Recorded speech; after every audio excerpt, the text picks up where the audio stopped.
My next guest is Dr. John Gray. He's the author of Men Are from Mars, Women Are from Venus. He has spent over 40 years about gender differences and written over 24 books. His books has been translated into 45 languages, 100 countries, sold millions of copies. His most recent book is Beyond Mars and Venus: New Relationship Skills for Our Complex Modern World. I can go on and on and on, but I'm just super excited, as you can see, right? I can't even contain myself. Please welcome Dr. John Gray. Hey, thank you so much. It's CK, is that That's your name? right. Okay, CK, such a pleasure to be with you and happy to talk about this subject. Even the idea noble warrior, it's such a cool thing to be focusing on. I'm really happy to be part of your events. Oh, awesome. Well, actually, you know what? Since I have you here, if you don't mind, what's your interpretation of noble warrior? Just Oh, that phrase, like, well, I'm going to sound very sexist. It's pure masculinity. mm, Pure mm, man. Not that a woman can't be a noble warrior, but that's a woman on her male side. And uh, and if a woman is a noble warrior, she's also a very happy, loving noble warrior. And mm, if a man is uh, a noble warrior, he's developing his full potential to be of service and selflessness and achieve in this world and for others. And that's what makes you feel really good. You know, as a guy, I can think back at all the things that were difficult where there was resistance and I overcame it.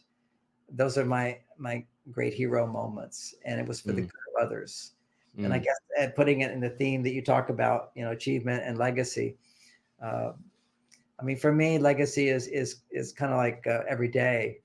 I want to leave this world a little better than it was. I want to be of help, service, and you know, you talked a little bit about purpose, and it takes a while to find your purpose, and you know, that's our trial and error journey. And for me, it's been a lot of hardships, a lot of mountains to climb, a lot of valleys to fall into, but to overcome those, realizing that it's through challenge that we as men we grow. If our life is too comfortable, too easy, we easily become addicted to pleasures, to pornography, to games, to playing, to laziness.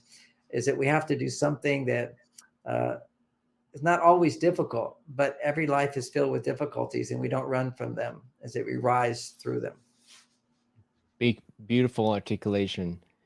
To me, warrior means it's not so much to fight the outer world per se. To me, warrior, the definition of it is the willingness to lean into discomfort. To me, that's warrior spirit. And there, Absolutely, absolutely. That's really beautiful. Lean into the discomfort that we feel inside. It's the willingness to separate ourselves from animals, which is our ability to self-reflect and to be brutally honest and intelligent about self-reflection, to not hide from ourselves, but to see our imperfections and our flaws and our dark spots, and to feel shame, but then to let it go by committing to change. That's how you let go of shame. You know, if you look at a lot of religions, they say, look, we're not perfect. We all know we're not perfect. But it's only by looking at the parts of us that are not perfect that show up, that a noble warrior is able to reflect on that and then change, overcome mm, that tendency. So mm, one thing is your resistance to what's inside. And that also is a reflection of our resistance to do what we think is the right thing in the outside world. You know, I have to squeeze in our topics that you're guiding me to, which I'm happy to do. But you know, my expertise and my purpose to help men and women understand each other better. And I know a lot of men listening. And one of the least noble things you can do is use anger to get what you want. mm, To know that, at least in our world today, um, sometimes violence is necessary in order to solve a problem in a violent world. But we're something beyond animals as we're evolving to communication, learning how to communicate effectively. And if we just look at our own relationships, if we can realize that there's a hormonal difference between men and women. Now, I'm going to talk a lot about our differences and whatever. And some people say, oh, you're just being sexist. And I go, actually, we are different as men and women. So if I talk about differences between men and women, it doesn't mean I'm a sexist. It means I understand how men and women are different. A sexist is someone who puts down the opposite sex, you know, a man who diminishes women in a diminishing, judgmental, uh, putting down way is sexist. A woman, to me, I see women as, if you want to use that termination for sexist is women are the sexists today. The feminists today are massive sexists because they're always undermining men. You know, if men could just be more like women, we'd have a better world. That's nonsense. If men could be noble warriors, we'd have a better world. And if women could be loving mothers and happy, fulfilled wives, we'd have a better world. And certainly women to be happy, fulfilled wives are dependent upon noble warriors. And noble warriors are actually dependent upon their mother's love. They're dependent upon a country that supports them and appreciates them, a society that acknowledges and values men's efforts and their toils and their challenges that we overcome. We just take it for granted. You know, it's like men should bring out the trash. You know, if there's a storm, the man should get on the roof and clean it up. You know, if there's a dispute with the neighbors, you go down, talk to them. You know, it's like, and Grantley said, we go, yeah, I'll do that. And that's because we're noble warriors. You know, we do what needs to be done no matter how we feel. We don't just follow our feelings all the time. Usually if you just follow your feelings instead of what you think and what you think is right and what is noble, which is your character. And that's why I like the whole theme of noble warrior. We don't really talk about that so much today. The ability of masculinity, the dignity of honest work. That's actually one thing I really appreciate about you, John. Just throughout your books, your interviews, your teachings, I never actually got any of the any kind of like sexist vibes at all. It's really about, as you said, highlighting our differences such that we have the capacity to respect each other. You know, right? and it's articulating our differences for two reasons. One is to articulate our differences in a positive way, to give message to that, instead of what was called sexist in the past, is articulating our differences in a negative way, and then holding people back due to those, prejudging them, or even a society that holds people back from being themselves according to their sex, just like today, according to their color. You know, we should be colorblind from that perspective, but we should still reward people based on their merit. And when it comes to men and women, you can't be colorblind in this sense. You've got to recognize a woman is different from a man, and there's ways to provide the support she needs, which may not be always what you need as a man.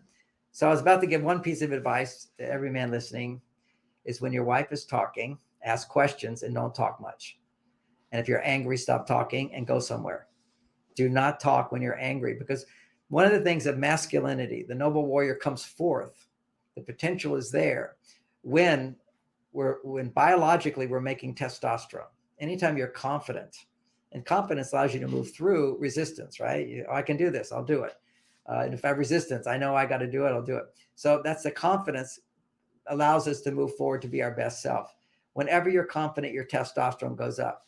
When you lose confidence, your testosterone goes down and your estrogen goes up. Now, what do I testosterone, estrogen? Well, biologically, you can go online, just look at what the normal range of testosterone is for men, and it's 10 times more than the normal range for women. 10 times more. That means normal means pretty much happy person, right? So men have 10 times more testosterone, and everything to do with being a noble warrior raises testosterone. Now, when your testosterone goes up, you can handle your estrogen going up, because they're like a seesaw. Okay, when testosterone goes up, that means, like, another example of testosterone is I can do it. And an example of estrogen is I need help. Okay, so a noble warrior says I can do it, and if I need help, I'll get it. But first, I'll see if I can do it. So you got, it's not like you're denying that I need help. It's that you're going to say, if I can do it myself, just do it myself. That's testosterone. And then there's estrogen. Now, for a woman, it's just the opposite. It's just shocking. For women, the healthy range for estrogen is 10 times more than a man.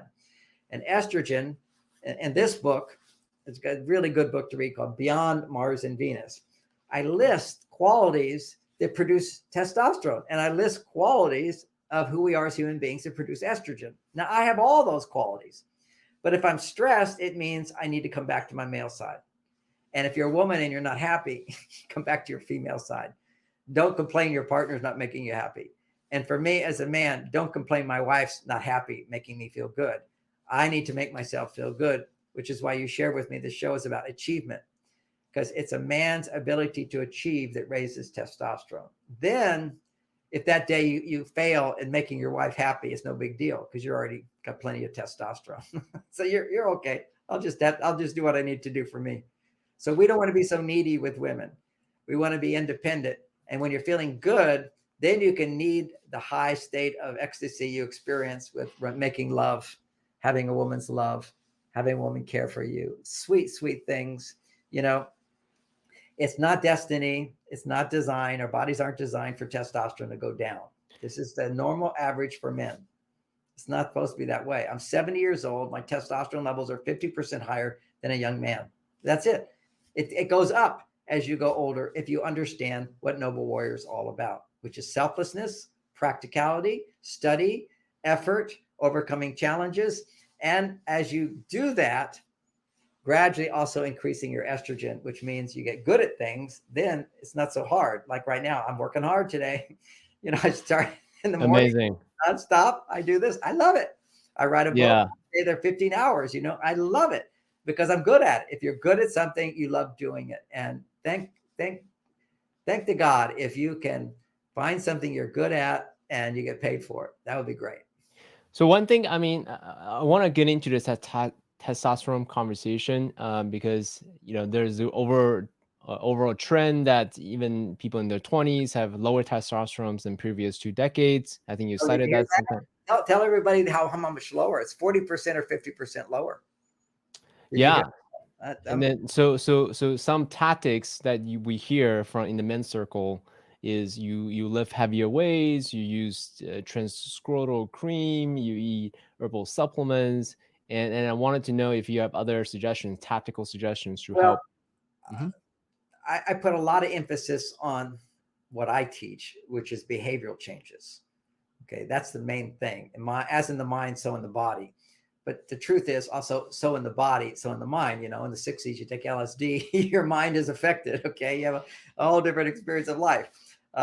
So, and once you've done it, you never come down on one level. It's like at least you wake up and know there's something more than this. So I recommend all these mind altering things a little bit. My personal thing. I'm not like doing it all the time. I never do it. I rarely do it. But particularly when I was back in the 60s, I did it. And that's what set me on my path. I realized there's more to this box they put me in. So having said that, I forgot the question you asked me. Ways to increase testosterone, Yeah, tactical. okay. See, I talk about LSD, you forget everything. You're not in this world anymore. So ways to increase testosterone. I'll briefly say, as in the body, so in the mind, because there are herbs that are known for thousands of years to help. But it takes the mind to make those herbs work. Okay, so let's say let's say I have all the idea ingredients to feel good in my mind, but my body's totally deficient in nutrients, then I won't feel good. But you get all the nutrients, but you just hate yourself or hate somebody else, resenting somebody else. You're bored, you're frustrated, you're not doing your purpose, you're too weak, you got addictions, all of that stuff. You got all those mental things going on. You can take the supplements and not going to do much. All right. So taking testosterone is a real loser's game. Your balls will shrink. You lose your ability to make testosterone. So rather than take testosterone, you make testosterone. So now how to make testosterone? There are some herbs that kick estrogen out of your body. And by kicking estrogen out of your body, estrogen pushes testosterone down. So if you kick estrogen out, you're not using the herbs to make a hormone. You're using the herbs to kick estrogen out. Your body can more efficiently make testosterone. So you want to have, we know zinc is very important. I take zinc every day. I've been doing it for forever. Zinc is necessary to make testosterone. Herbs that make testosterone. The very best is Tonkat Ali. Without question. I've tested it all. I've done all this stuff with people. I can't even take an herb. Otherwise, I have erection all day. Okay. So, I mean, this stuff is, if your mind, if your lifestyle and your thinking and your self-esteem and your actions produce testosterone, you can't even take these herbs. But to kickstart your body, if you haven't been making enough.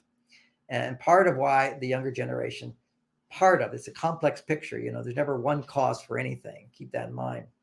But Tonkat Ali has other names. There are about 5,000 different libido products online, and every one of them has Tonkat Ali in it because that's your Kickstarter, and it's the most expensive one. So get a good quality Tonkat Ali. I used to have a health food store. I had the best. I don't have it anymore.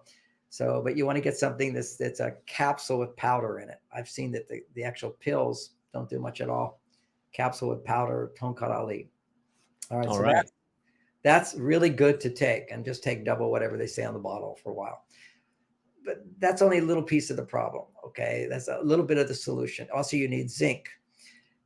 What's causing the problem? We're going to look at causes, because when you eliminate, if I keep hitting my head with a hammer, I'm going to have headaches, right? And you can give me an aspirin, but it's not going to do anything because I keep hitting my head. So let's look at the causes of knocking testosterone down. One simple one: if you're in a relationship and you express anger out loud, your testosterone goes down. If you complain out loud, your testosterone goes down. Anytime you complain out loud, you're creating a pathway in your brain to make estrogen. That's your go-to. See, a complaint is a negative way of getting help. So suck it up and don't complain. Do it yourself. And if you need to get help, ask for help, but not with a complaint. You can say, why did you do that? You didn't do this. You should have done that. That's complaining. You can say, hey, next time, it's not a big deal. Whenever you say it's not a big deal, you're making testosterone. Anytime you're saying it's a big deal, I'm really upset about this, you're making estrogen. And every time you make estrogen, you're growing pathways. Because why do you make a big deal of something? This is what women do all the time, but they need to make estrogen. That's why they do it. But when guys have learned to do that, or haven't learned what it means to be a man, suck it up and do the difficult. Okay, don't complain, don't whine. That there's a place for it. If you're processing what's going on inside, you do it privately, you do it with a therapist, you're feeling hurt, you're feeling sad, you're disappointed. Don't share that with the intimate partner in your life, because she'll become your mother. That makes you a little boy. Now, a little boy from the ages of 2 to 13 has the estrogen levels of a little girl. We're supposed to be more in touch with our emotions as a little girl, as a little boy. And that's where all of our trauma lies in those years. At puberty, it goes up 5 to 10 times. Unfortunately, today, it's not fully doing that. And we don't come out, the little boy, when he comes out of the womb, normally speaking, prior to this big change in the last 10 years, 20 years, normally a little baby boy has the testosterone levels of a grown man for 2 years, and that forms your male brain. But today, we don't have that so much. This is if your mother's more on her male side and, she's independent, that's your male side, okay? Boys tend to come out without as much testosterone, generally speaking. So that's one thing. Your mother had drank from plastic bottles. Plastic bottles are what's called hormone disruptors. Never drink from a plastic bottle, or at least avoid it. I always go for the glass bottle if possible. If you're in public, you have to get water. Tap water is terrible too, but at least it doesn't have plastic.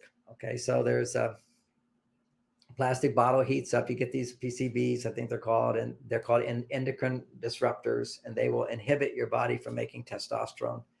They bind with your estrogen receptor sites. Also, anytime you eat foods with GMOs, the GMOs were introduced prior to this all lowering of testosterone. It's one of the major causes. What a GMO does is it's a pesticide in our foods, and it will bind with our receptor sites in our body. Now, we all have estrogen receptor sites. Females just have more, right? They make more. They need more to make babies. But when those GMOs come into our body, they're called xenoestrogens. You're not making the estrogen. It's like taking estrogen. Okay, so a man taking estrogen, what happens? He gets man boobs, okay? And his testosterone will go down as a result. Ironically, if you take testosterone, which is too high, your testosterone shoots up, it converts into estrogen, and you get man boobs. So you don't want to go too high with your testosterone. That's taking testosterone. And that's when you get really angry and you get aggressive. That's making testosterone, but it's making a huge amount of estrogen at the same time, because you're not cool, calm, and collected. Men should watch movies, these wonderful kung fu movies, watching Asian men who have been trained to suck up their emotions and tolerate pain without reacting. So you see, this was really the way it was. I mean, the kings, the noble guys, there's always the monkey people who want to steal and be violent, whatever. But if you look at the kings and the real royal people, the leaders of these people, these were noble warriors. They don't get upset about anything. They only do what is best for society. And yes, killing is a part of that, because you have to protect, but they won't do unnecessary killing.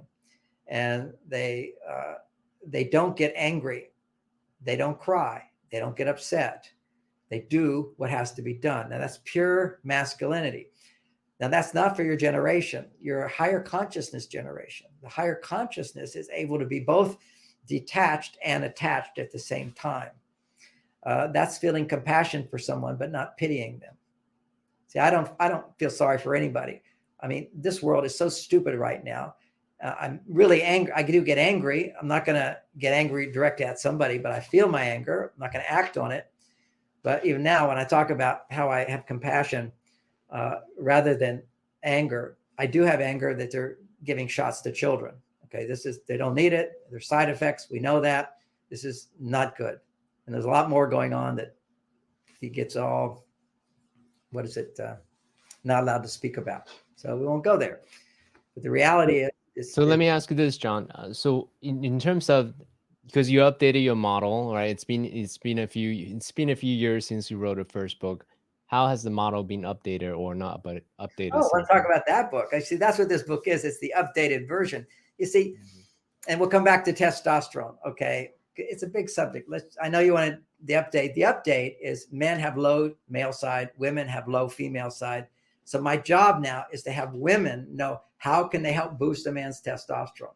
Men, just what we're talking about. How can men boost their testosterone? Restore masculinity on the planet. And what women can do is restore femininity. And your role in helping to restore femininity. And that's called protecting the female from herself. And that's what the noble warrior put in. The warrior is really protector. The protector is the protector from herself. And how do you do that? As soon as you're angry, she becomes a warrior to protect herself. If you're angry, stop talking, take time to cool off and do something to raise your testosterone. We'll talk more about how to do that. Don't argue, don't fight, don't any of that stuff. That's a wimp. You're a pussy. I say this because I'm talking to men mostly. You know, you want dignity, you become quiet. And they say, what are you feeling? What are you feeling? I need to think about this. I think this is not a time for me to, say more. I need to cool off, or I need some time to think about what you said, and go back and think about it and come back to feeling good and loving again. Because once you get your testosterone up, that means I'm cool, calm, and collected. Then this enlightened part of you, your estrogen side, can rise up.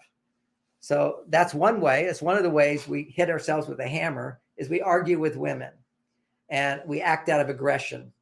We act out of anger. We cry. See, I'm in the camp of, suck it up and don't whine. You think any military person, go line up and become a young 18-year-old, you're going to go off to war and become a responsible warrior. They line you up and they abuse you, and you have to suck it up and not react. You have to learn not to let your reactive mind control you. So powerful. And I think that's the really key point here, because in my mind, it's the balancing of the yin and the yang. And then if it's not to just, hey, let me not to express myself. It's actually being able to find the inner harmony in the middle. And it's also make it situational appropriate. So yes, absolutely. And anytime you're angry at your spouse, your partner, your family member, somebody you love, you're trying to use anger to change them when you should use love to change them. Okay. And so and what is love for a woman? If you're talking about women, listening. 3 skills for guys to walk away with. Help me understand that better. Tell me what else, or just tell me more. And what else? Learn how to listen and not react. And they're your big test. They can say, well, what do you feel? What's going on inside of you? Well, I'm trying to understand you. I think you have a right to feel what you're feeling, or it's very interesting to me what you're saying, and I want to hear more. Just don't let them pull you out. Then you get in the friend zone. Then your estrogen goes up. Then you can't get an erection after 3 times. This is what's happening. We have impotent 21 years. It didn't exist on the planet to be an impotent 21 years. And they're not impotent with porn. So the next thing, the way you're hitting yourself in the head with a hammer, anytime you masturbate to porn, you are going down, down, down. That's the #1 estrogen stimulator in males. So let's look at some research. I'm not just some moralist. I masturbated as a kid, whatever. Not like kids today. Playboy when I was growing up was a girl in her underwear. Didn't even have lace. You look like a bathing suit today. It didn't even look that sexy. That was such a turn on, so exciting, and you'd masturbate and hide it and shame, all that stuff. You know why masturbation has shame associated with it? Because too much is soul killing. It weakens you. All weak men masturbate. Okay, that's weakness. That's over emotionality. Uh, when you ejaculate, what causes ejaculation is your estrogen levels are, you're enjoying it. Anytime you enjoy something, oh, I love this. This feels so good. Oh my God, I wrote a book on ADD and porn, how porn creates ADD in the male brain. So Mm. I had to watch porn, just watching it. I never masturbate. I'm in a monogamous relationship. I have sex several times a week. I feel great. I'm not looking at anybody. I have fantastic sex. Are you kidding? So, but watching that porn, I had to masturbate. Just came on me, just like it takes you. It's cocaine. It's cocaine. You can't look at it. You can't even see it. Okay. So what happens there is, now let me give you some research, not a moral thing, but the reason it always was immoral to masturbate was because it sucks the life out of you. And it's natural to do occasionally when your body says, I really need to do this. But if you've watched porn in your life, you didn't need to do it. Your body's addicted to porn, and now you have an addiction, and now you think, oh, my body needs to masturbate. No, it doesn't. Maybe once a week if you're a younger person. As you get older, like I'm 70, if I ever needed to masturbate because I didn't have sex, it would be, actually, I would never need to. What I've learned, and it takes a long time to learn this, but I've learned how to have orgasms without ejaculating. Okay, so I never ejaculate. I plan on living at least 132 years. I'm youthing because I have so much sex without ejaculating. Can you say more about that actually? Because that's a really, I'm Chinese, so I know about the Taoist practice. So Yes. for the people who is a little bit skeptical about this, since you're a lot more articulate and knowledgeable about this, can you say a little bit more about that practice? Yeah. Okay. So let me give you the scientific research now. The Taoists all knew that if you wanted to be healthy and live a long life and be a noble warrior, don't masturbate. And even when you have sex, don't ejaculate. Or if you ejaculate, only have it occasionally. Okay. So there's a place for occasional ejaculation. Ejaculation is highly addictive. Men say, oh, we just need to have sex all the time. You don't. You don't. But if you have sex with a stranger, then your body will say, I need to have sex tomorrow. Why? Because your job as a man is to make babies, evolution wise. There's an animal inside of us. So if you have sex with a woman and she doesn't love you, meaning you didn't love her, she doesn't love you, then your body produces a chemical that makes you want to have sex the next day. If you have a woman and actually have a connection and there's love and you have love for her, your body doesn't makes it another chemical, or makes this particular chemical called prolactin, that frees you to a certain extent from your addiction to masturbation, to lusting after other women, to cheating, or to needing somebody else because you lost interest here and that one looks better. Whenever your energy is low, the grass always looks greener on the other side of the fence. That's just the way it is. You go, oh, you got this, but wait, that's a little better. That's a little better. That's your weakness. You don't have your rod of power. This is stamina, and that's what you have. So the research shows 25-year-old guy, these are all athletes in Japan, and they have sex on Saturday night and ejaculate. So this is about ejaculation. So they ejaculate. Next day, their testosterone is at their baseline. They have a general baseline on Sunday morning, which is why men are more passive on Sunday and they don't have the energy and the spark. That's time relaxation. Your estrogen went up from having sex. Okay. And your testosterone goes back down to its baseline. And then over the week, it will, if you don't ejaculate, that's if you don't masturbate or have sex again, over the week, it will slowly start to go up about 10%. Then on Saturday, the seventh day, you went for 6 days without ejaculating, it goes up 50%. It goes up 50%. Now, because I never ejaculate, mine's basically 50% higher all the time, which means every day I wake up with erection. I don't have to ejaculate. If I have a partner, my partner is in town, then I have sex with her. If I don't, I just have an erection. And I go take a shower and there's no big deal. I don't have to ejaculate. I'm not addicted to that. This is like men are addicted to the animal. You see, we have this instinctive brain that rules sex. All right. It's the unconscious brain. It's easy to be addicted. All it takes is watching porn and you're addicted to sex. Okay. Your brain just goes, wow, that's cocaine. I can never be satisfied with just having a ham sandwich. You got to have the whole thing. Just the simplicity of life is very fulfilling until you have high stimulation. Then your brain starts demanding more. I need high stimulation. A regular woman, if you do a lot of masturbation, isn't enough of stimulation to increase your testosterone, because danger increases testosterone. Fantasy increases testosterone. Novel, new, and different creates testosterone. So it makes dopamine, and then the dopamine in the man creates the testosterone. So that's why you once you get comfortable with a woman, you can't get an erection unless you have strong testosterone, unless you have enough zinc in your body to make it. And every time you ejaculate, you lose some zinc. So part of that is physiological as well. Who knows all the reasons? All I know is now we got the whole Asian culture and Indian culture that for masculinity to thrive, be healthy, vibrant, energetic, strong, and spiritual. Okay, this is all very spiritual. I'm a highly spiritual person. I spent 6 hours today. Well, I didn't sleep last night, only 2 hours, because I don't know, I needed to be in meditation. I meditate 12 hours, 6 hours, 3 hours, depending on my work schedule and whatever. This is my discipline. And so I can't do that if I ejaculate. I'd like meditate 20 minutes and okay, I'm done. I can't do this any longer. That's a weak person. But practicing meditation and discipline longer and longer and longer. It applies to everything in your life. There's about 30 books behind me that I've written. And each one, I don't like writing a book, although I'm in ecstasy while I do it, but I miss my wife. I miss my children. I don't have a life. You sit there. So I do it as fast as I can. So I write like 12, 15 hours a day. I do that because I've got semen. It gives you the juice to do that. If I ejaculate, I can't do that. It's power. So what they found is you need to ejaculate once a week. At least the way their studies showed it. This is just studies showing this. If you went 6 days without ejaculating, on the 7th day, your testosterone goes up 50%. If you don't have sex, then it just goes back down and it will stay down at your baseline. Now, their study is not a long-term study, but my conclusion is, knowing all my friends who ejaculate and have lots of sex and now don't have any sex, is that if you look at the national average of men at 35, it goes down 1% every year. And now it's at all ages, every year, testosterone averages for the country are going down, down, down, down. The average 50-year-old right now is half his testosterone levels. This means lack of vitality, lack of energy, lack of calm, lack of peace of mind.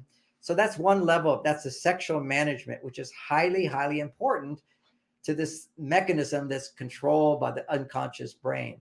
So ultimately, any addiction you have will lower your testosterone. So that's the sex addiction. Okay, so not going to the intimacy, wanting to make love with somebody who loves you and you love them and your love grows through monogamy, then your testosterone continues to rise. Now as long as you don't have too much sex.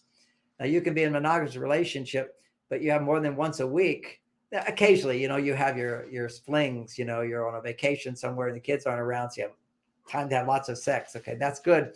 But just know how much sex is too much sex again? Because didn't you say that you have multiple sex? For me, almost twice a day. Right. So Sometimes before it's bed. relative, right? So how much No. sex is too much? I don't ejaculate. Okay, so when you say sex, you mean ejaculation. It's always meaning ejaculation. Gotcha. Ejaculation. Okay, Is just wanted to clarify. Yeah, it's good. You clarify. Loss of your life force. You're losing a piece of your soul every time you ejaculate, and you can regain it back, hopefully, by giving up your addiction. Any addiction, you're losing your soul. It's just that is the deepest, most shameful. Why do you feel shame afterwards? Everybody says, oh, that's because our culture says you're a bad person if you do that. And you're not a bad person. You're just an addicted person, okay? Or you're just doing it moderately. There's no problem, okay? Once a week, according to the research, will actually keep your testosterone stable. So that's good, not more. So, everything good, too much of it is bad, all right? So too much of anything. Like I realized I was getting a little cramps in my fingers, like that. And boom. So what do? Go take magnesium. Cramps go away. Then I thought, oh, I'll just take a lot of magnesium, get diarrhea. Okay, anything good, if too much of it is not a good thing. That's what we have to realize. Too much sex is not a good thing. But if you learn to have love and making love, that's something that you can do as much as you can, as long as you're not ejaculating. You learn how to be multi-orgasmic. So this is Asian culture, understand it, Hindu culture. I've spent 10 years in Asia, studied out all kinds of stuff. I did karate, I really have a whole Asian background. I have a Hindu background, gone to India 23 times. I was a Hindu monk for 9 years, celibate. And that's why I had such high conscious experiences. Is you couldn't sit there and meditate for 20 hours, or actually 18 was the most I ever did, but 6 hours, 10 hours, whatever, just effortlessly enjoying, expanding. It's like you become an ocean of sometimes ocean of calm, an ocean of ecstasy. Or you listen to music after you're in that ocean, it's just like waves of ecstasy, like you're rocking out at a rave thing, and high on drugs. You don't need the drugs. That's why I got into meditation. As the Beatles said, you could get high. I was at Woodstock. You go high on drugs, then you come down, you crash. It's awful. But boy, music and high consciousness is ecstasy, just like music, high consciousness and sex, out of this world. I like that stuff. So, but the Beatles said you could learn meditation and you can get high without drugs. So I learned to get high without drugs. I became the personal assistant of Maharishi Mahesh Yogi of the Transcendental Meditation Movement. If anybody listening, if you've read books on meditation and you just go, oh, it's too hard, or I didn't get a lot out of it, or it just seemed boring, take a class in Transcendental Meditation. You need to have instruction. You need to understand it. You need to be in a group. You will have experiences and you will understand your experiences, and you dedicate yourself to a little bit of your day every day. You can become a Superman. Just like if you dedicate yourself to what I'm saying about sex, you're going to become a Superman, a noble warrior as well. And you also forget about all this baloney about fooling around with, one of my friends here, they don't get erections anymore. They're polyamorous, why do they become polyamorous? Because they can't get high with the same person. So now they're dependent on somebody else, they're too weak, they're too needy for somebody else instead of the achievement. When you are accomplishing your male energy, I'm achieving something meaningful and purposeful that's good for me and good for the world. And ironically, we want to talk a little about legacy. You wanted to, and legacy is lasting. How do you last? Well, same thing in sex. How do you last? You never turn off to sex. You never turn off to your love. And something men need to know about being a man is our challenge as men is to be masculine and then learn to love. You see, you don't want to be all soft and lovey. You want to be strong and learn to love. That's our journey, is to have so much testosterone that we can let the estrogen start to rise without it pushing down the testosterone. Now, some of us have an advantage. I had an advantage. Okay, I get it. I'm a privileged person. The privilege that I had is that my parents were highly spiritual and understood this stuff. I did yoga at 3 years old in Houston, Wow. Texas. My mother had the esoteric bookstore, the biggest esoteric bookstore in the world, and she never advertised. She had such a big esoteric library that she wanted to share her books. And then finally everybody wanted to buy them. She said, okay, I'll open up another store for you. Didn't care about the money because she didn't need the money. She had a husband who had a job, who could provide for her so she could follow her heart and do what she loved to do. Which, wouldn't it be great if we had a world where men could actually feel needed and we could support women and they depended on us for that? But right now we can't make enough money, generally speaking. I can, but the general can't. The world, the culture we've created is dependent upon a man and a woman in order to support the family. So women don't have the choice. Would it be great if we had choice? Well, women got the choice. And now men can't make enough money to support their families, generally speaking. And the ones who can are awful husbands, generally, because they're working all the time. We're in a dilemma here. And there's no easy way out. But the way we start is by men becoming noble warriors, learning how to do your best, to do what is good, to do what is purposeful, to do what is meaningful, and then to take that confidence and apply it to the big test that makes you a real man. That's when you grow up, is when you're responsible for someone you cherish and love. And then you have children and you're responsible for them. That's your legacy. On a very biological level, that's legacy, which is I'm responsible for you and I'm responsible to support you and your life. And when you feel that much needed, or people depend on you. I remember one day, a few years into my marriage, my wife said, John, I depend on you. That day I grew up, okay, I'm a grown up. I have to do this. And if we don't, she's going to be really unhappy. She's depending on me. Going to have a baby, going to raise a family, doesn't have a job. She wants to raise the family. I wanted to be able to raise the family and have the freedom to have a part-time job, which she did, Because in today's society, even it's very hard for women to just be with their child. If a woman wanted to stay home with her child, it drives her crazy because you're staying home all the time with your child and everybody's far away. If, when I'm in Bali or if I'm in India or if I'm in the Amazon, you'll see all the women every day. They're going down to the river. They're washing their clothes in the river. They're all talking. They're all sharing. They're babysitting. Their children are all playing and the men are all doing their jobs. And then when they come together, they enjoy sex. And then after a while, they don't because they don't have these relationship skills as well. We all know there was something called the romance period. And that went away. That's the honeymoon period. Everybody knew that. You don't expect romance to last, but we expect romance to last. And we can if we understand how to do that. But nobody knows So, how to so do it. one thing I want to ask you, John, and this is something that I never heard anyone ask, but I am very, very curious about this, right? Because you said 9 years you were a monk, Yeah. right? You were celibate, you were a monk, and then you became obviously the relationship guru, right? The master teacher, teaching people to express themselves, self-actualize through the path of relationship. Yes. So I'm curious because you have both world, like, At both worlds. yeah. So what would you say to the younger John who is, who was celibate and then pursuing the path of celibacy and then, expressing self-actualization that way versus the path of the relationship? I'm curious.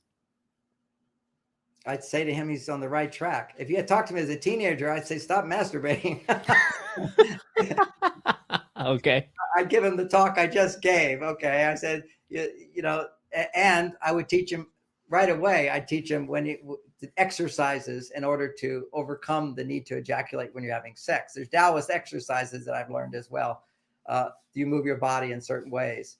If you go online, there's a lot of good people teaching it. Mostly they talk about Kegel. You've read about Kegel, right? That's pulling back. But actually, from my experience, okay, now there's always different ways to climb the mountain. Kegel never worked for me. What Kegel worked for me is the reverse Kegel. Okay, Kegel allows you to become aware of the muscle it takes to have an orgasm without ejaculation. Now, as opposed to an ejaculation that's contained back in your body. There's a big difference. Okay, we actually didn't ejaculate. A lot of people, they push the button and it inhibits the release of the ejaculation, so it stays in your body. Okay, you can't keep going on for hours if you want. You're done pretty much after another orgasm. So there's a physical response. Okay, that's a physical spasm. And then what goes along with that is the orgasm. The orgasm is the ecstatic feeling of love. And what you do is you have to basically learn this movement. It's a whole body flex. And, you can stand like this, move your body back and forth with your arms out like the Taoist exercise. There's a lot of them, and I've done them all, and I don't need to do them now. I just have sex because that's all sex is. And so every time I get close, it's called the point of no return. You have to become very clear where the point of no return is. And before you get to the point of no return, you just shake your body as if you're having a whole body orgasm. As if you look at what does your body do pelvically when you have an orgasm. It's a bunch of thrusts. Now you've got this whole movement that with every thrust in, out, the top part of your body goes the other direction. So it's a really shaking like this. Okay. So you just have the whole body do it. And what happened is you release that buildup of energy and you start again. And you release that bit. Each time you have to start again. That point you got to is a little orgasm. And then a little one, bigger one, and a bigger one, and a bigger one, and a bigger one. What you're doing in that shaking is giving your body a chance through the sexual intercourse. In the intercourse, you're surging with a lot of energy, a lot of pleasure. Okay, that's estrogen levels rising in your body. And it starts to rise too high and push your testosterone down. That's what an ejaculation is. See, ejaculation is saying it's like a fuse just blew. We can't handle any more estrogen. Otherwise, our testosterone is going down. See, testosterone always, you have to be in control. That's what masculinity is. You are in control of yourself. Control is very, very important for masculinity, as opposed to I'm trying to control others. No, I'm in control of myself. If I'm throwing a basketball, I'm in control of the ball, right? I'm in control of my actions. I say I'm going to do something and I do it. That's also another way we lose testosterone. I say I'm going to do something and then I don't do it. So part of my monk experience was discipline, for a while, and also overcoming challenge. But there's not that much challenge. So I used to sleep on the floor, practice, do these exercises, hold them a long time to where I felt that's kind of like exercise. That's a good challenge. Then, but I would fast. Fasting is another huge testosterone builder, which is basically not eating anything. And even still, I would only, back then I did a ketogenic diet. I just had 1 cup of food a day. That was my discipline. And I won't say I was so perfect though, because sometimes that was 1 cup of marzipan. That's sugar and almonds. It's still my only treat I have is honey and almonds. I really enjoy that the most. And occasionally I break all my rules. Okay. And like last year I had 2 ejaculations. Already this year I had 1, which was terrible. But yeah, you bounce back. It means that it's like I have a superpower, which is energy and feeling good and motivated. And if I ejaculate, it's like I become this kind of like mere mortal. I shrink down. Where's my power? Where did it go? But just to think, for me, 9 years of that and all that, I just came into this world. There was so much cosmic energy around me. But then I wouldn't recommend that to anybody unless your soul said you have to do it. Okay. I had to do it. It was what my journey was, because when you suddenly have so much enlightenment, and Maharishi told me, I was fully enlightened. He gave me the Mahavakya, said that you've achieved the cosmic consciousness, the God consciousness, and the Brahman consciousness, unity consciousness, and the Brahman consciousness. So I never told anybody else that. He told me I was going to be his successor to the whole thing. He was training me, grooming me. And then I left. And the irony is I used to be like a spokesman for him and say what Maharishi would say. And I'd bring questions to him and then bring the answers back. And the point I'm making is people would ask questions about their relationship. And he'd always say, I'm a monk. Having a relationship issues are not my expertise. What's so funny is that I left him and that became my expertise. It was like the student standing on the shoulders of the teacher, And why I teach relationship is that once you bring all that, get to your true self, authenticity up there, you find yourself. That's not self-actualization. That's just finding who you are. Then that has to integrate into your body. It brings up all your stuff. In spiritual terms, it's called the dark night of the soul.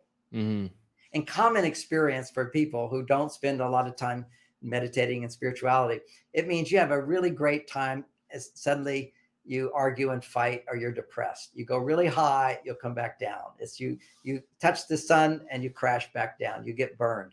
Anytime you go high, you'll come back down. And that's called integration. And there's nothing more powerful to integrate that light, which is all love, is in a relationship, an intimate relationship. Your partner, Bonnie, my sweetheart, will push every button you have that's unlike the light that you're trying to bring in. Because see, we are darkness down here. We're animals, primitive. We have all this, the subconscious, unconscious mind, we call it in psychology. But it's like somebody's angry with us, we get angry back. Monkeys do. We just react. All this brain is a reactive brain. We have to reprogram it. And the only way we reprogram it is have self-reflection, to look inwards at myself, see myself as others see me. See myself and say, was that good? Was that not? Let me self-correct. And then what makes the difference is now I'm going to take action to self-correct. And that's what that life did for me as a monk, is lots of discipline, going 30 days without talking, 7 days just staying in my room. I'd still do that. I just finished this year starting out with, where it's a Taoist thing as well, a bigu, where you put a mask on and wrap something around so no light comes to my eyes for 7 days. And all I had was 1 cup of coffee in the morning and a glass of water. That was it. I have to have coffee, otherwise I have bad headaches because I drink coffee every day. You can't just stop it real quick. I just want to. And my girlfriend was out of town for a week, so I said, "Oh, I'll just do this."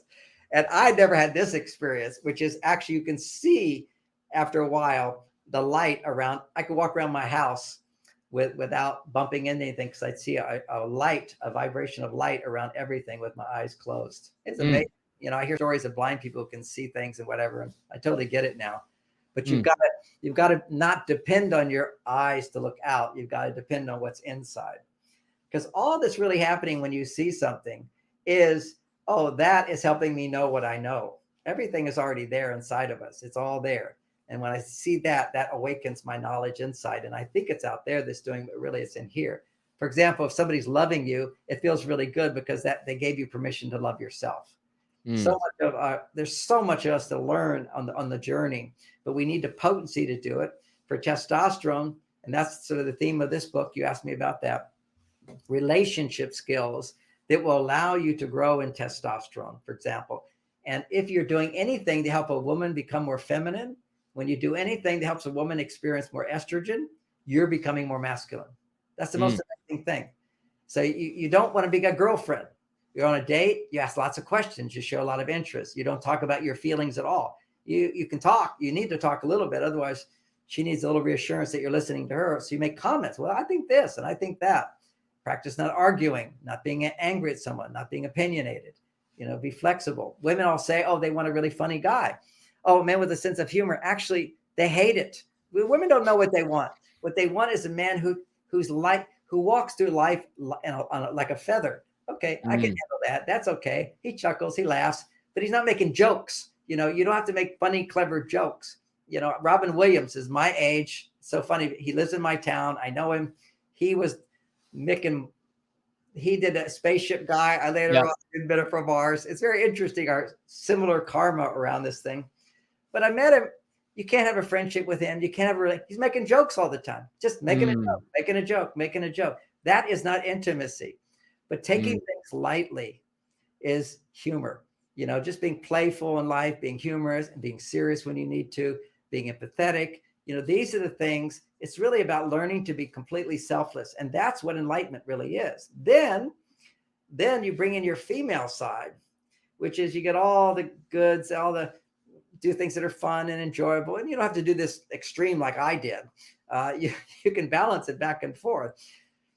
So on that note, actually, a very quick question about being in relationship, because you had said you're being with Bonnie and brought up the humanity, the worst, you guys are angry with each other and so on and so forth, right?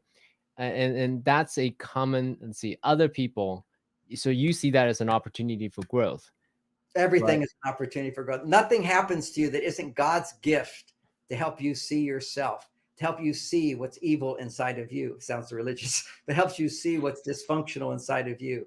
Anytime you justify being angry, hurtful, stealing, anytime you justify, well, they took from me, so I'm going to take from them. That's justification of evil. That's evil. When you're negative towards somebody, you say, well, I'm only negative because I love you. And that's true. If somebody, you don't care about them, you don't get negative. Who cares? I don't even think about you. So your partner will try to change you, use negative emotion. They argue with you and they think they're being loving because they love you. But those actions are not loving. And in that moment, when they're doing that, they're not loving. But they do that because they are loving you before that. They care about you. They love you. But now they've become this unloving person. We all need to recognize how we've become unloving and then have the skills and the tools, which we haven't talked about much today, in order to transform this crazy part of us, this unloving, this dark part of us, which a lot of people call that the shadow side of us. It has to come forth. And after all this enlightenment for me, I must have spent a good 9 years. I did 9 years to get up there, a good 9 years to bring that down and integrate it in to where nothing bothered me much. No big deal. I could process everything. Then I wrote a best-selling book that changed the world and had legacy. Then what I was able to produce had lasting value. And that's what we want. We want our sex to have lasting value. Ultimately, if I had sex and ejaculated, I need time to pull back for a little while. I'm not going to feel this amazingly loving guy, attentive guy, energetic guy, playful guy, hardworking guy, all those good qualities of any guy. We all have it in us. It usually shows up when that testosterone, when we're anticipating sex. That's your best self, is when you're anticipating sex. Why? Because when you're turned on to sex, what's happening is you feel more than in any other time. Because see, what we have to do is life, there's challenges in front of us. We're always sort of resisting this. You're always having to resist, whatever can go on. Life is things coming to you that you have to push away. Okay, now that resistance for a man frees us to find our detachment. Okay, that's what the Buddha taught. Forget all your problems. It's like, don't worry about it. If you're upset, stop worrying. Do something to make you feel good, which means your testosterone is going up. It's good for you, not bad for you. Because masturbation doesn't temporarily increase your testosterone. I mean, it's surging, feels really good. But afterwards, feels like shit. And your energy level just goes down. And it's not because the culture shames you for that. No, it's because you just gave a piece of your soul. Your energy level just dropped. Just like if I ate too much of a food that's not good for me, I feel awful the next day. I wish I hadn't done that. So this is what addictions do. I remember giving up smoking when I was a young guy before I became a monk. I'd buy a pack of cigarettes. It's so addictive. I'd smoke a cigarette. I'm not going to do this, and throw the whole thing away. 2 days later, I bought another pack of cigarettes, throw it away. I still down a little bit with graham crackers. This is what, as a child, it was the only sugar thing we had in the house. And sometimes if my blood sugar drops, then instead of doing something, eat something healthy, I can get immediate gratification with a graham cracker. So to this day, I'll just, like watching TV, too much passive TV watching also lowers testosterone. Okay, so see, when you're watching a little TV, like the news or a sporting event or whatever, you're identifying with the action. And with news, you're basically forgetting your problems, which is a way to build testosterone. Don't dwell on your problems all the time. Another one is to see other people's problems. And so you're watching a sporting team. Oh, don't do that. Oh, you're going to do that. A lot of emotional release happens watching sports.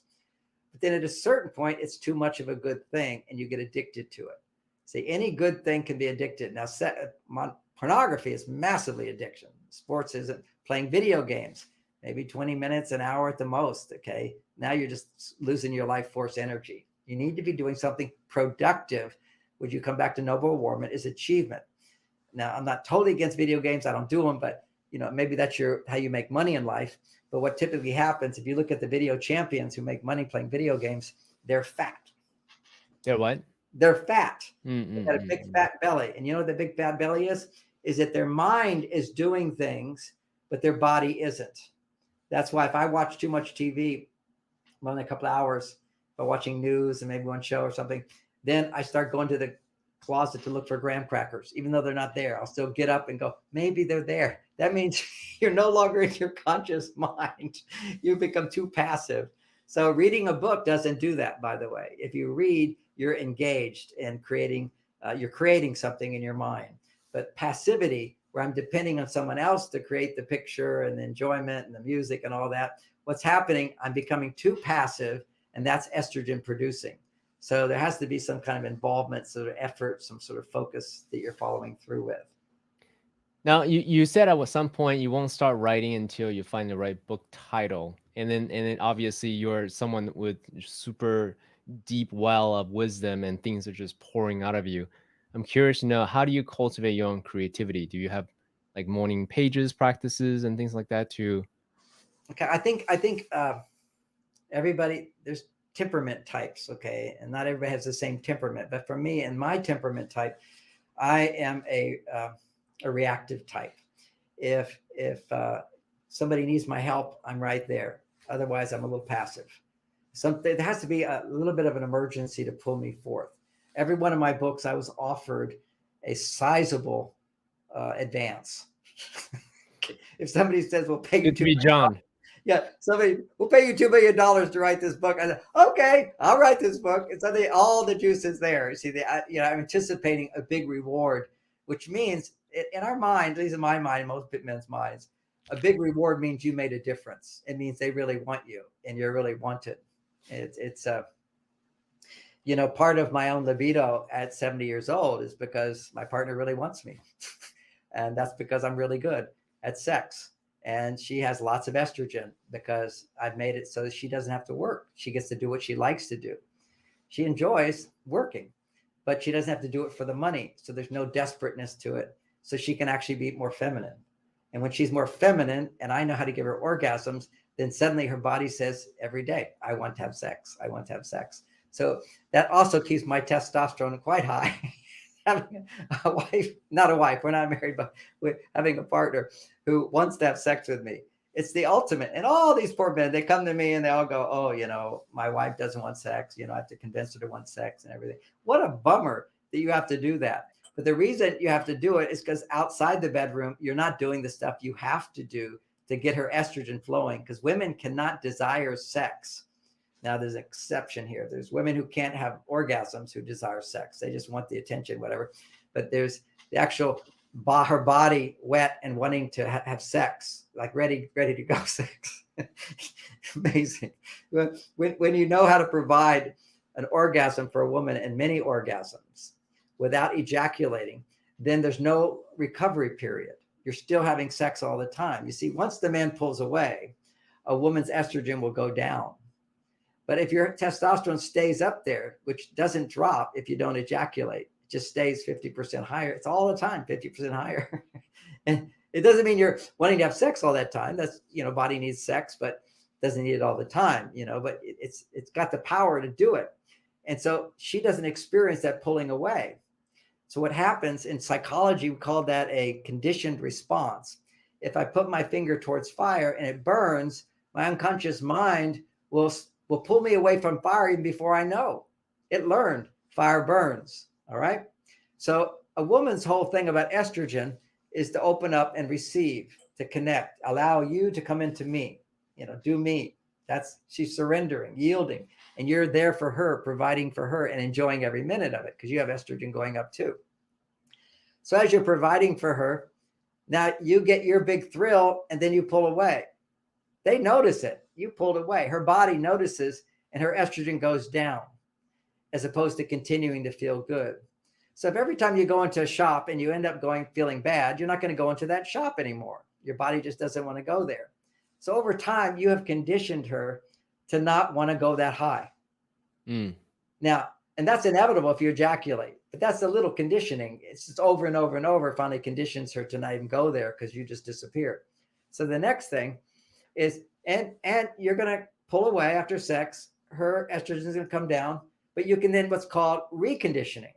So there's a conditioned response and then a counter conditioning. So if you go for 6 days without ejaculating, your testosterone rises back up. And that's the counter conditioning that says, oh, he's really there for me. And she'll rise to that. She needs the reassurance that you're going to be 50% higher. And when you're not, when you're just the baseline and it's slowly going down, her estrogen is just going to slowly go down as well. And then what you have women today, while men have low testosterone, women have all this menopausal stuff, this dryness in their vagina.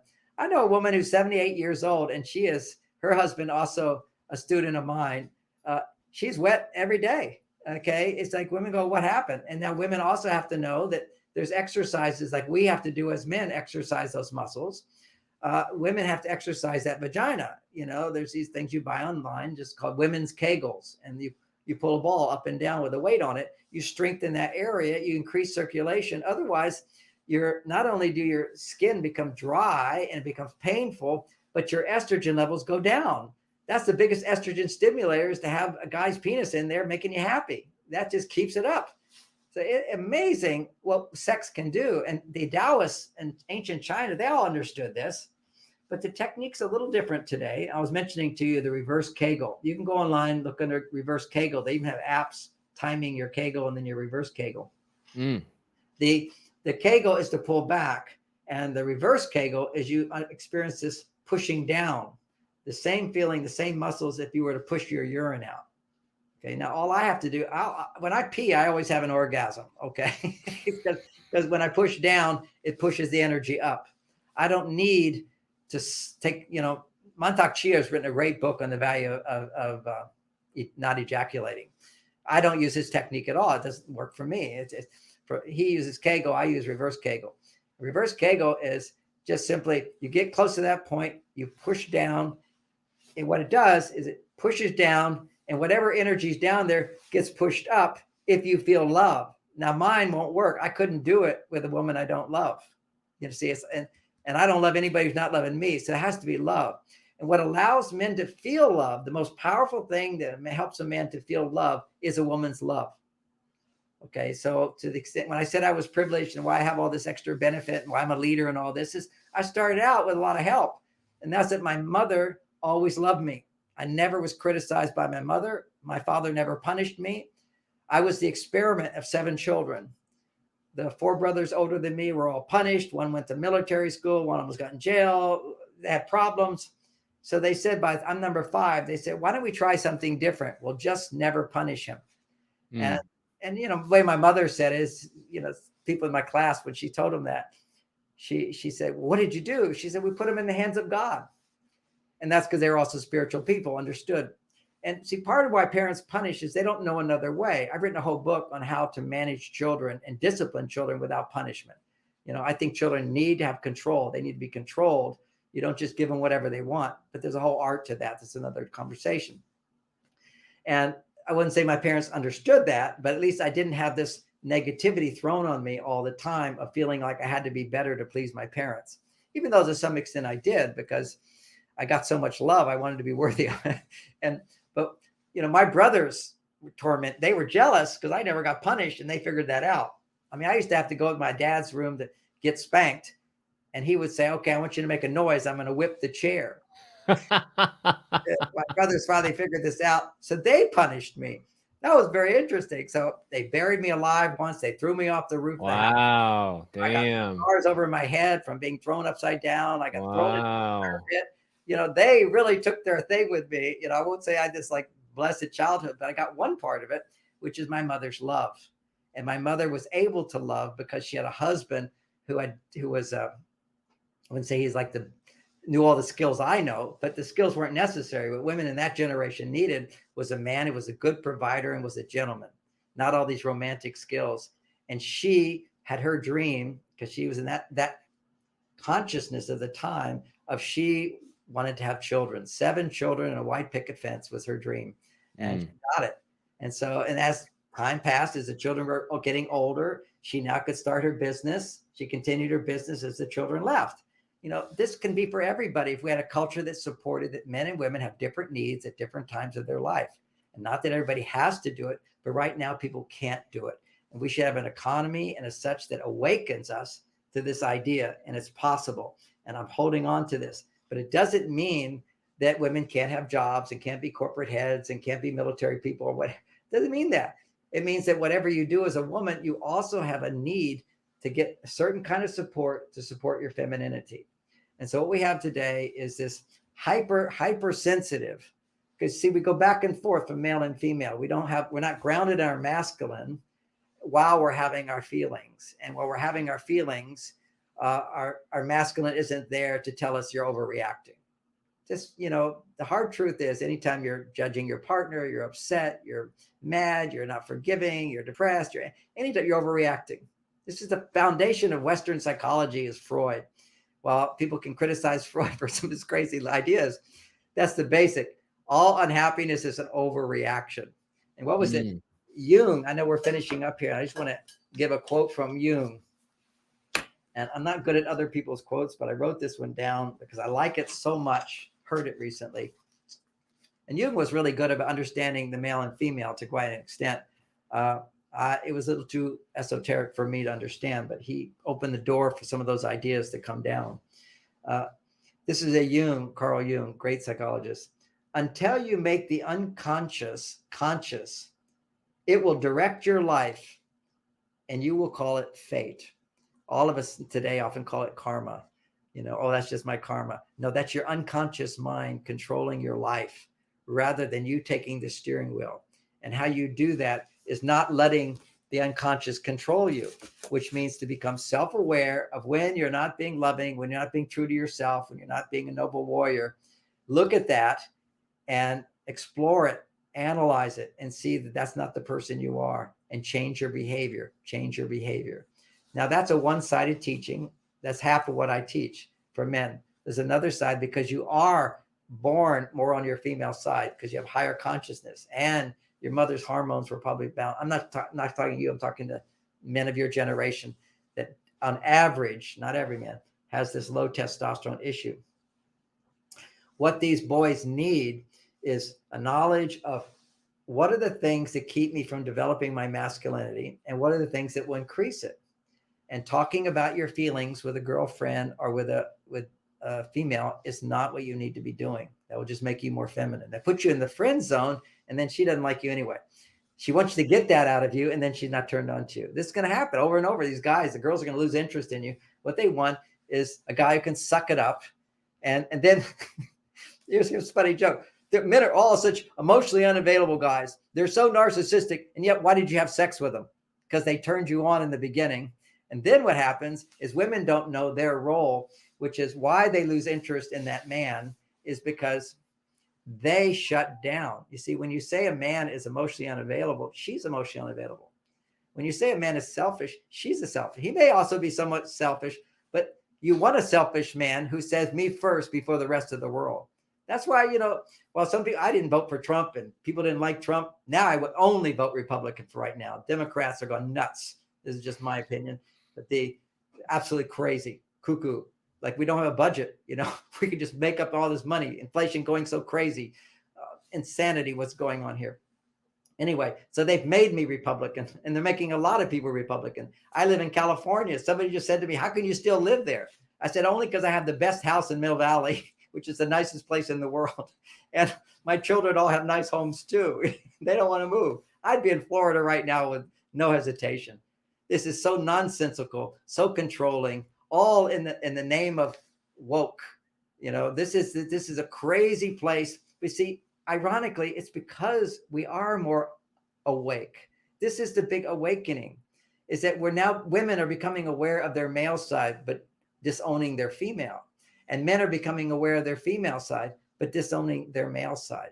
So when you can't love yourself as different from the opposite sex, you can't hear anything which is different from you. You become tribal. See, tribalism is a stage of evolution where you find yourself with people who think like you. Well, that's what the internet has done to us. Now you just can hear only the people who think like you, as opposed to having debate, having conversation, having people with opposite perspectives have to compromise. That's what marriage is. That's what a relationship is. That's a challenge that we can overcome with the right skills. Without the right skills that I teach, and I don't see anybody else, there's nobody on the planet teaching this. This is a lone star out there, just like Men Are From Mars was a huge breakthrough. This is huge. And the time has come where people will start to suffer so much, they'll wake up and say, I need to think differently. And that's what Churchill said about Americans, is that you can always count on Americans to do the wrong thing over and over until they finally wake up and change and lead the world. And why do we lead the world? Because we have more freedom. We have more freedom than anywhere in the world. This is such nonsense when they talk about all this racism and terrible. The worst part of America has been we had an apex of freedom, and now we're going down. But that's called the dark night of the soul. Every time things are good, things get dark. Why? To bring the light in and transform the dark. And it's only through suffering that it happens. And you don't have to suffer. It's optional. If you wake up and you start doing the right thing, start realizing you're wrong, you made a mistake, we're going the wrong direction, we need to correct this. I haven't had an insight about how people now introduce themselves, which is I'm a binary, or I'm a something. Where did this come from? And I finally realized it. The way Facebook started was you were reporting on Facebook your status. Mm-hmm. When it started, it's like, I'm a single woman, single man. Now you're all over the place. Regardless of what you think you are, you're lying to yourself. You're a man, or you're a woman, and you're single, or you're not. And that's the reality. You're in a monogamous relationship, or you're not. And women, before you have sex, you should make sure you're in a monogamous relationship, because that's a whole nother thing. This jumping into sex thing, it's just an addiction. What will happen is you'll never form a lasting commitment. You first have to bond. For a man, you feel sexual attraction, but you don't culminate with an ejaculation until you have emotional attraction, and then mental attraction, and then sort of same values, which I call spiritual attraction. Then you culminate. Otherwise, you'll just pour your soul into a woman that doesn't love you. And when I tell them, don't just have sex with a guy. First, get naked mentally, then emotionally, then physically, and then maybe he'll call back. Maybe there's a chance for a relationship. And unfortunately, when people have no testosterone, why we even have a relationship? Or when women are just on their male side, they're disconnected with the female part of her body that says, I need a man to make a baby. I need a man to make a baby. And how many women today can't even make babies? And how many more women today don't even want to make babies? Not that I'm saying everybody needs to make a baby, but actually it's part of being human, family, growing up together, values, and legacy. The legacy you have is a family that has your values. And if you have successful family with your values, people trust you. Then you share your values through your work. And in your work, those values get transmitted. In my case, my books are my legacy, and it's wonderful to know that they will live on. But even more, What would you say to those who have yet to decide they have something worthy to leave behind as a legacy? What would you say to the younger John who hasn't written a book yet? What would you say to him who's yet to decide? I was never thinking about legacy. I was No. thinking about self-realization. 28 years old is when your brain is possible to have self-realization. They say that's when actually this part of the brain is finally developed. And self-realization is knowing who you are, that you're a good person, you're a capable person. You may not know what you're going to do in the world, but you're a good person, you're capable, you're loving, you're strong, you have commitment, you have virtues. You've developed virtues up to 28 years old. Then that's when it dawned on me. It took a while for me to get what my purpose was. Now, I thought my purpose was just to get enlightened, and that's purely selfishness, okay? And I did. I got enlightened at 28. I knew myself. That's when I left my guru. I didn't need a guru anymore. I went off. I had no idea what I was going to do. That's when I became homeless. I go, oh, God will take care of me. And of course, nothing happened. I'm on the beach. So again, I'm a privileged person. I was able to call up my mother and say, Mom, would you give me some money? She says, only if you get a job. And I said, well, I can't really get a job right now that's going to pay much. Would you pay for my education? Because I already had a master's degree in Eastern philosophy, because that's a different thing, but from the university in Europe, but a practical thing. So my brothers are all in the computer science. So I went to computer science school for 6 months. I learned how to do COBOL, worked those gigantic computers back in those days, and got a job at Stanford Research Institute where my brother was the manager. And my brother's also esoteric like me. So it took me about 6 months to know his job, to do everything he did. And he said, I want to go on a retreat to Tibet. I leave it to you. So I suddenly said, okay, I'll run the show. And now I was getting paid 10 times more than what I was paid when I started. So again, I did it. I'm good at it. I found something I'm good at, but it wasn't my mission and purpose. So ironically, it just caused huge neck pain, just huge neck pain. I was making good money. I was saving it up to do what I wanted to do. Because what I found out I wanted to do was help people have better sex lives. Ironically, when you're celibate for 9 years, when you start coming out in the world and having sex, it's a lot of fun. So I thought, okay, this is something new I can learn. So I just interviewed women who I said, I've been a monk for 9 years, but I'd like to make love to you and know what makes you feel good. I want you to help educate me. And that was actually very seductive for women. I'd first read their palms, get to know them. And also most of these women I was with, and there were several, was their TM meditators. So I was a bit of celebrity in the TM movement. So it wasn't like it was just coming in without advantages. So I came in with advantages without a doubt, but I share what I learned from that. So my first courses I taught after I saved up enough money to start a seminar business from my computer programming, because it was causing suffering in my body to do that. So I knew that wasn't the right thing. It's just too painful to keep doing. But I prepared for to teach classes. And my first classes is what I was learning, which was, it was called, what were my first classes called? Making Love Work. That was my second one. Enlightened Sexuality. Back then, I was teaching men how to have orgasms without ejaculation.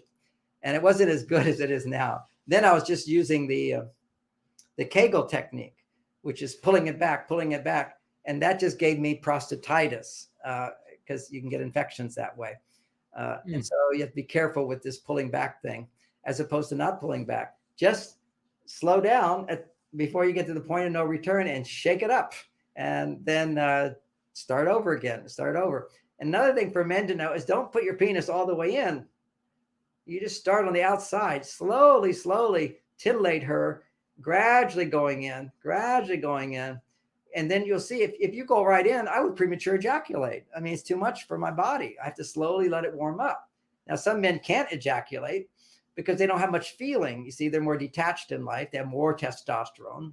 So if you go way one side, more testosterone, you can't ejaculate. Low testosterone, you ejaculate right away because you can feel so much energy. Your estrogen goes up. It feels so good. So for me, I had to learn to Don't get too high on the pleasure thing. Get before the point and just start moving there. And that also provides huge pleasure. Just enjoy the pleasure. And it's sort of an old Tibetan idea, which is don't grasp at life. Don't grasp. It's want what you have. I wrote a whole book on how to get what you want and want what you have. And I'll close. I know our time's up, but I was just listening to a talk of another teacher, and she was talking of power. And it was kind of funny to hear a woman talking about this, nothing about love at all. But she was saying, all of us, our number one focus is power. How much money does that person have? How much money do I have? What status does that person have? What can they do better than me? What can I do better? And that's true. We're always measuring that all the time, consciously or subconsciously. That's a part of the picture. And then she said, and you give away your power. You want to hold your power. And how do you give away your power? And she had this great example. She had her pen she was writing on the wall with, like a little cheap pen, a marker, and kind of like the size of a penis. And she's holding that marker. And she said, now, anybody want this marker? Or is anybody like one up there wishing you had this marker? And nobody wishes they had the marker. And I say, good, then you're empowered. Because if you wanted that marker, I'm not giving it to you. You just lost your power. Wanting what you can't have drains you of power, reinforces your weakness. So when you're looking at a woman going, wish I could have her and I can't, you just lost your power. You see these fake women and you think that they want you and they don't. It's fantasy. You just lost your power. You're giving away your power by wanting something you can't have, as opposed to wanting what you do have and being satisfied with life and wanting more. So that's another book good for people. So anyway, somebody who's in their 20s, that's the book I tell them to read. How to get what you want and want what you have. Then when you get in your 30s, I tell you, at any stage, I tell you, read this book, because you got to learn the hormone difference between men and women. Because to deny differences means to deny the reality of who you are. It's the emperor has no clothes. This is all nonsense. And trans is nonsense. This is insanity. And I'll say it. And let me just explain what you do when your child is trans. Because boys are born with higher estrogen levels. Even a non-trans boy is going to have the estrogen levels of a girl from age 2 to 13. And now many boys, because of low testosterone, are not hitting puberty till 14 or 15. So you've got this kid, and the school teachers are praying. They're actually having classes for trans kids, telling them, hey, you can be a girl if you want. You like dresses, you like sewing, you like doing this, you like talking about your feelings. You could be trans. That's who you are. This is all a time a child doesn't even know who they are until after puberty. That's called disidentification from being my parents. So now I'm going to find out who I am. And that's a time to be tribal. It's a time for boys to be with boys, girls to be with girls, to develop those hormone systems by saying, I'm like you, you're like me. It's completely inhibiting the development of these children. And then to take hormones, it's horrible. Already they're going to die younger, no question about it. They're going to have all kinds of serious health issues from taking those hormones. But the psychological issues are huge as well. And they were already there. The psychological issue is, hey, I don't really relate to my body. Something is, my brain is different from my body. There's a confusion. Yes, there is. And you cure that by giving opportunities for those boys who are more effeminate. Never shame them for that, but then encourage behaviors with other boys that are always met with adult supervision, particularly father supervision. So that's your coach. That's your all boy teams with coaches is one activity that they should be encouraged to do. They should be encouraged to be in competition, not this competition where everybody gets a trophy. No, it's like you lose, you win and you lose. That's part of being a man. You're going to win and you're going to lose. And over time, you're going to realize what you can win at the most, because it's painful to lose. So this all nicey stuff, not good for our kids, but also not to spank them. That just makes them more feminine. When you spank, you create more estrogen in them. Now, some children, well, there's more to my parenting. I teach that in my parenting book. So I just wanted to share all that with the noble warriors. We want to just stop knocking our testosterone down, know that the culture is pushing the estrogen up. We need to do things that emphasize being with men, talking about what we think with men, not dwelling so much on what we feel. Just want you to know that, particularly in your early 20s and 30s, not so much on what you feel. As you get older, then you practice more processing your emotions and feelings. But first, you need to have the circuits in your brain. The go-to circuits in your brain need to be masculine. Then you can bring it over the feminine and stay in your masculine. So this is a dance to do. And I know it's hard. Being a man is hard. Being a woman is hard. I remember being a little boy watching my dad shave. Little tiny boy watching. And I thought, oh, that's what men do. I don't know how to shave. It felt like a huge burden on me. Just that one little thing. But then he taught me how to do it. And I'll teach you and you'll learn. So life is tough if you don't have instruction on how to be. But if you have instructions of how to be and what to do, you gain your confidence, you gain your strength, and then you have dignity of masculinity. That's the only way it comes from. You don't get dignity by being soft and feminine, loving and sweet. You don't get dignity that way. You get dignity by selflessness, overcoming challenges, accomplishing goals, developing skills, doing things that will be helpful to others, but first of all, helpful to you and your future. So it's a selfish time. You need to look towards yourself until you get to your relationship time. That's when you start becoming more selfless. And then you're ready to have children where you can be totally selfless. And then you can learn to become, then you self-actualize. That's when you are, it's not about you. I didn't write Men Are From Mars for me. I wrote Men Are From Mars. That's the time in my 40s where you start to self-actualize. If you have a foundation of intimacy, I talk about all those stages of development in my book, How to Get What You Want What You Have. So those people are interested in that might check that book out as well. John, Confucius, as you're speaking, one quote from Confucius came to mind. He says, 治身齐家治国平天下 means self-mastery, family, country, world. So as you're speaking, what I'm hearing is this place of, hey, focus on the body, testosterone, right? Focus on your self-mastery and self-realization.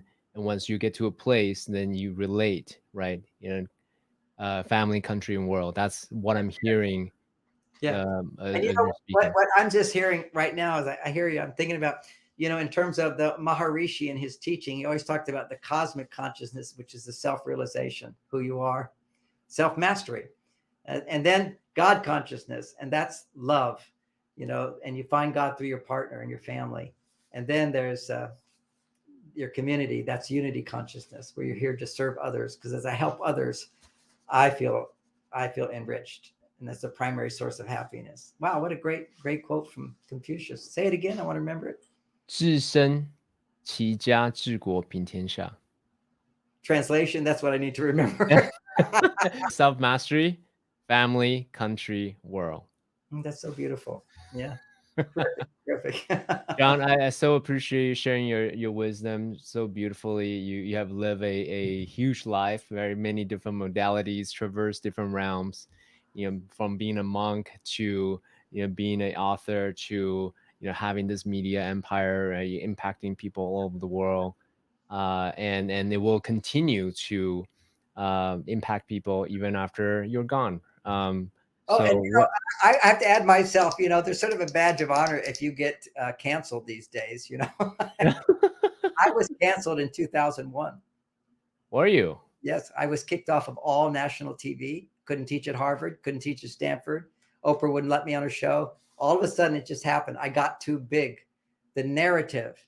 See, right now we have a narrative. You can't, if you go against the narrative, you're off YouTube. Well, we didn't have YouTube then. We had national media. And one day was never invited back and nobody could understand it. But at the higher level, it's like, he's too sexist. That's all it takes. He's too sexist. And that is the narrative. Anybody who talks about gender differences is a sexist, because ultimately, see, part of this the corrupt people want to disempower you.